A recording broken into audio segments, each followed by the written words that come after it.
which is right here.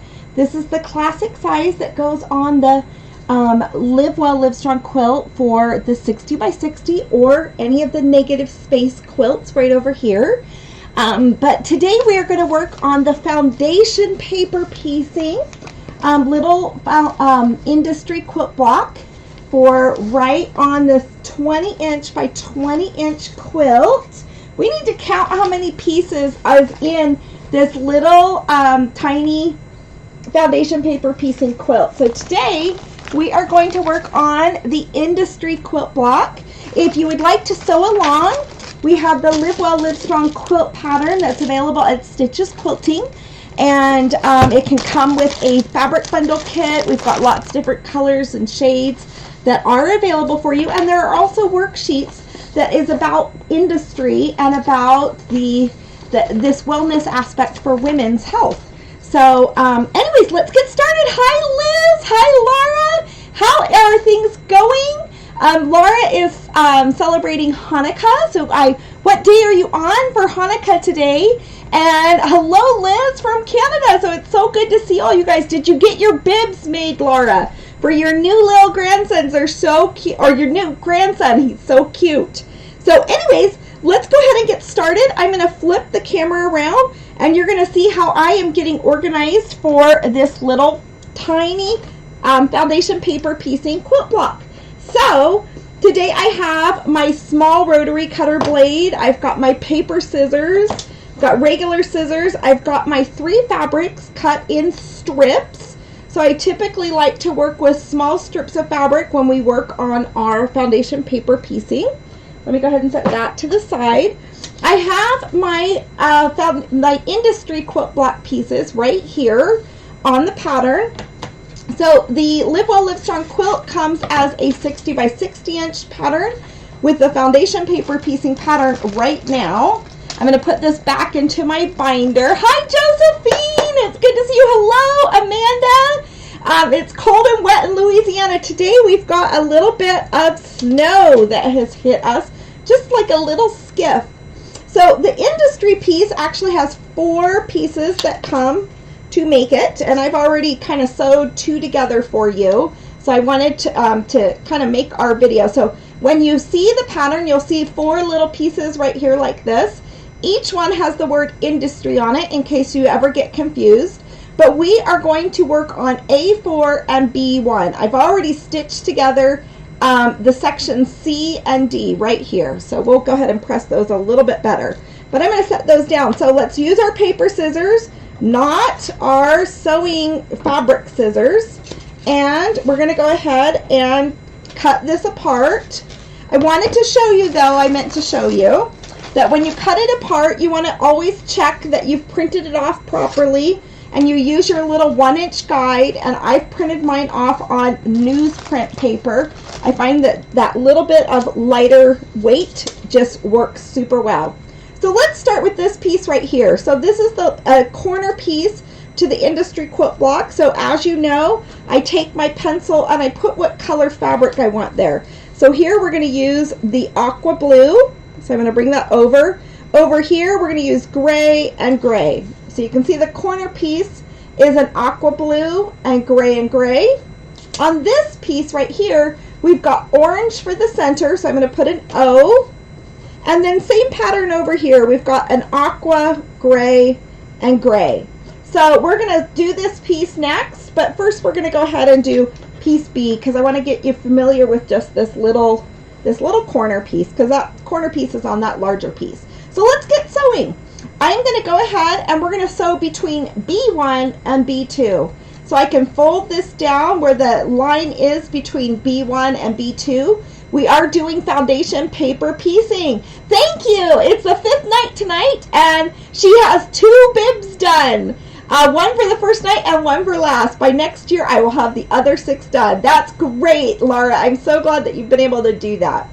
Now, B1 is aqua, so I have this straight on the back of the piece of paper right here. And our gray is what is next to it. So I'm going to just go ahead and lay my gray fabric just right up here next to this. And kind of put my pieces together. I have the fabrics are right side together. on the back of the paper, but I actually am going to put right sides together, and then I'm going to slip it underneath my sewing machine, and I'm going to stitch on the dashed line. So let's go ahead and bring this in here, and let's stitch on that paper. And I'm using a very small stitch length right there. So I'm going to bring that up, and there we go. Hi, Margaret. It's good to see you. And hi, Dana from Colorado. It's wonderful to see you guys. I'm now going to use my little teeny tiny iron right here, just a small one. It has a little stand. I find this a little bit more helpful when you're working with foundation paper piecing. You don't need any steam or any starch, so you just want to kind of use a hot iron. So I find that's a little bit easier. I am now going to trim down my excess fabric from using these strips. So I've got my small ruler here, and I'm going to trim it just right on the line. So just to the side of the line, and I'm going to trim off these excess little pieces and papers here. And let's go ahead and get this one trimmed over here. Okay, so then our next little bit that we're going to do is I'm going to leave these, the dog ears have kind of been cornered off, but I'm not going to worry about that right now. What I'm going to do is, you can see over here I have B1 and B2. B1 is the aqua, B2 is the gray, and now I'm going to fold back the paper between B1, B2, and B3 right here. So for foundation paper piecing, we're going to fold this back, and I'm going to trim that. Now, this is a little spot where you're going to tear your paper, not your stitches, but just the paper. When you fold this back, we're going to tear the paper just slightly, and then we're going to trim off any of our excess fabric right here. Okay, so we're just going to give it a little trim, and I'll bring over my ruler, and I'm not using like I'm not leaving 1/4 inch seams within the quilt blocks. Now let's fold this back. Now B1 and B2, B3 is aqua and gray. So I'm going to place another gray piece of fabric right sides together. Got a little bit of extra threads here, but I'm going to do right sides together, right like that. I'm using solid fabric, so. And then I'm going to fold this back, and I'm going to take this to underneath my sewing machine and go ahead and stitch that with that teeny tiny stitch so it rather perforates the foundation paper piecing paper. Liz, I was so excited to see you. Oh, I keep cutting out. Let me see where my mic is. It's so good to see you, Jane. Hi, Kathleen. I'm so glad to have you join us. Okay, so now I am going to go ahead and fold this back. Let's give it a little bit of press on my pressing mat right there. And now we're going to go ahead and trim off our excess fabric. So Liz, I'm cutting in and out, huh? Let's see if I can fix anything for that microphone. Darn it. Okay, so let's go ahead and put this over here. I'm trimming off the excess fabric that I don't need. So right now, we've now finished this little side of the industry block. So, and it's important to be industrious in life and to feel like we are busy and consumed with different things. So now we have 3 pieces right here. I'm going to give them a little bit more of a press, and I'm going to show you how I go ahead and I press these really nice on here. I need to trim off that dog ear. And then I'm going to go ahead and set this aside with my ruler on top of it so that those pieces are nice and flat and trimmed. Let's go ahead and stitch our last final piece right here. On this piece, we're using the orange in the middle. We've got aqua first and the 2 grays. So let's start with our aqua between A1 and A2. So I'm going to fold down between A1 and A2. We're going to bring our raw edge up here, put the right side up, facing down, and we're going to do a little right sides together between the gray and this aqua. So we're kind of just re-stitching this same little area, but we're going to add that orange square in the center to this one. I'm going to open this up, And I'm now going to go ahead and stitch on top of the paper. So stitch, flip, and then we're going to stitch and flip that pattern. I've got a good seam allowance there. We're going to bring that over now, and I'm going to press it open. Let me just go ahead and turn this so I've got a different little spot to use as I'm letting those other pieces go flat. The screen goes black and I have to restart twice now. Darn it. Okay, I hope there's not something going on with my internet. If we are having trouble, we might have to refilm this video. Okay, I'm now going to trim these off. So let's go ahead and trim that off on that side. And I'm going to trim this off on this side. Gosh, I hope I haven't done something wrong here.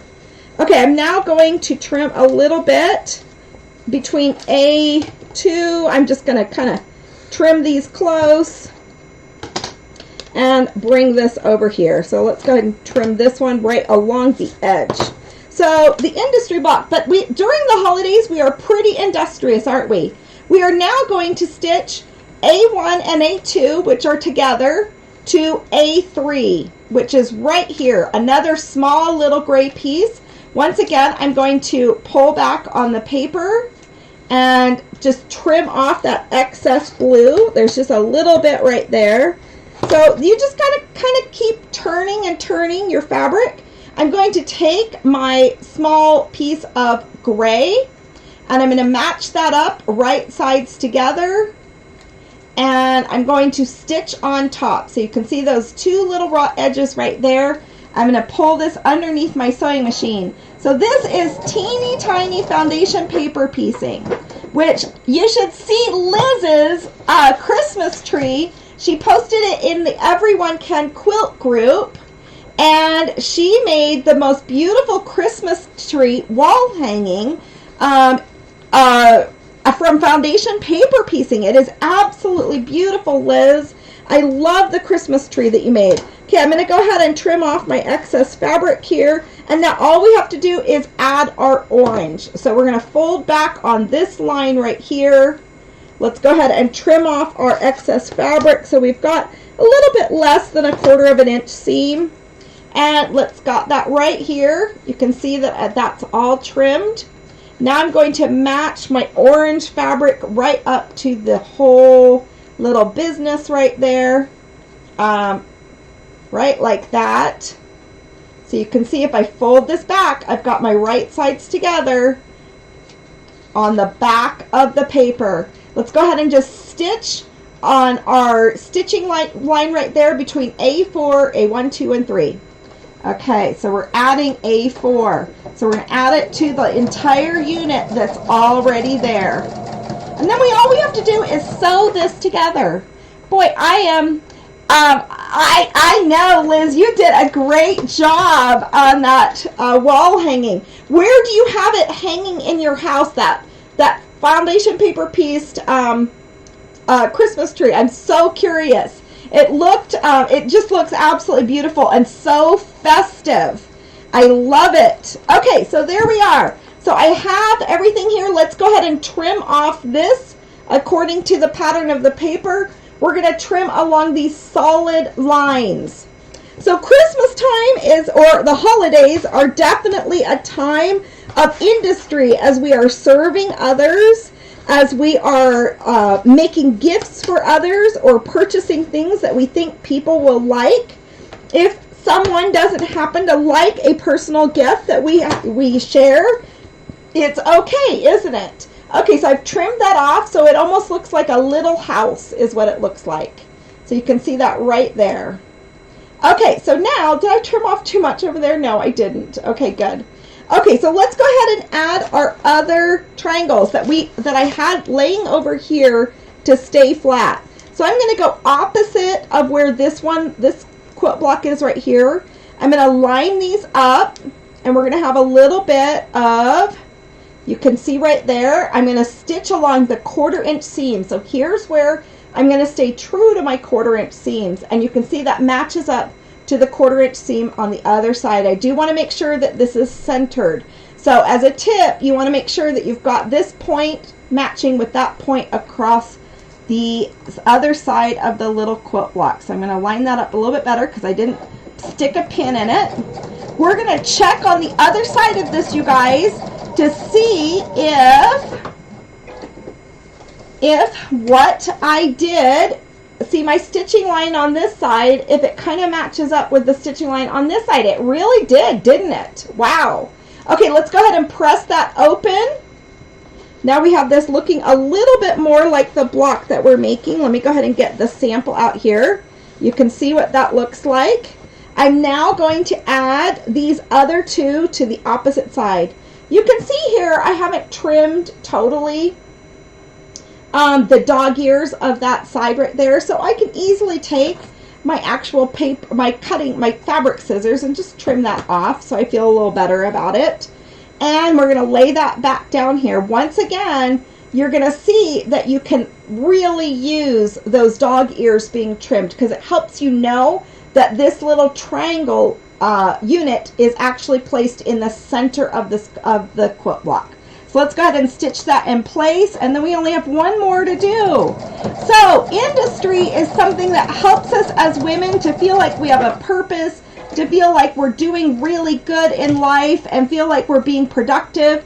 And what matters is that what we're doing and what makes us feel good, whether we're using quilting as a hobby or whatever that might be, let's go ahead and press that real fast, that it makes us feel good. So, and it might be helping others. It might be something that's helping us with our livelihood. Maybe we're going to be taking care of paperwork or things that we need to do. Let's match up our last corner to the edge of this little quilt block. And you can see where that's trimmed down with the dog ears. Once again, that just is really showing you nicely. We're going to stitch on top of the paper at that 1/4 inch seam. And I'm going to go ahead and lay that down in here. Just ever so nicely. And I'm using that small stitch length. It can be a little awkward to kind of go over all the seam allowances right there, but just kind of give it a little push, but stitch all the way across. Okay, so let's go ahead and take a look at this. And we're going to, I've got lots of excess threads laying around. Let's give that a good press. But you can see one of the really amazing things about foundation paper piecing is the exact science of it. So here's where, oh, my little iron turned off. It has an auto turn off, so it turned off just a little bit right there. So let's go ahead and just take that again, and I'm going to press the back of the papers right here because the papers just want it to fold kind of back. Let's trim off some of these excess threads that are just hanging around. I just kind of leave that to the end is what I do. But look at how exact this is compared to our other one right here. I mean, that is just an exact science. And you also need to know a place like this where there's like a little knot showing, that's nothing that will show in the other when you eat up that 1/4 inch of a seam. And you can see how nicely those 1/4 inch seams all matched up on the back of this. So it's really turned out great. And what's so wonderful about foundation paper piecing is how perfectly you get them to match. Okay, so I am going to switch to the front camera. So you guys, don't forget about industry as something that helps improve your wellness in life. And you want to kind of keep those skills going, whatever you can do, whatever phase of life that you're at. And, you know, being busy with reading, with cooking or cleaning or working a job or whatever that might be, maybe volunteering out there or doing service for others or serving your family, whatever that might be, that industry is what's going to make you feel good in your life. So, and your industry always surrounds your values, your purpose, and your interests and the passions, and those will change with seasons of life. So even though we're industrious on different things at different seasons of life, those interests and your passions and your values will change as you kind of go through different seasons of life. So when I had young children, I might not have quilted as much as I could have as when I did as with young children. So you know, life changes and there's different seasons. So please respect those in your lives, but it does make us feel good. Anyways, it's so good to see you guys. Randy says they got 2 inches of snow over in Logan. We got some snow too, and it just is a nice little skiff. So it really does look good. Margaret, it's great to see you from New Jersey. I'm actually going to be shipping some packages, Christmas packages today to New York. So pretty close to you guys. I have a son that's living in Mohawk, New York. And I just got him a dental appointment this morning. So, Liz says that she has her foundation paper piece Christmas tree located on the inside of her front door. So go over to the Everyone Can Quilt group and you have to see how she's taken her foundation paper piecing skills and now moved it on to other really fun projects. So you'll have to go to the Facebook group. Anyways, you guys have a good day, and we will see you a little bit later. Enjoy and Merry Christmas. I'll be back on Monday and no, on what day is today? Today's Wednesday, isn't it? No, it's Monday. I'll be back on Wednesday, and we're going to be working on the Accept Quilt Block. And I think accepting things in life is really important. So you can see it's right here, and we're going to be working on the Accept Quilt Block. So can't wait to join you, and that's definitely another important aspect of health and wellness for us. So love you guys tons. Have a great one, and we will see you a little bit later. Bye-bye.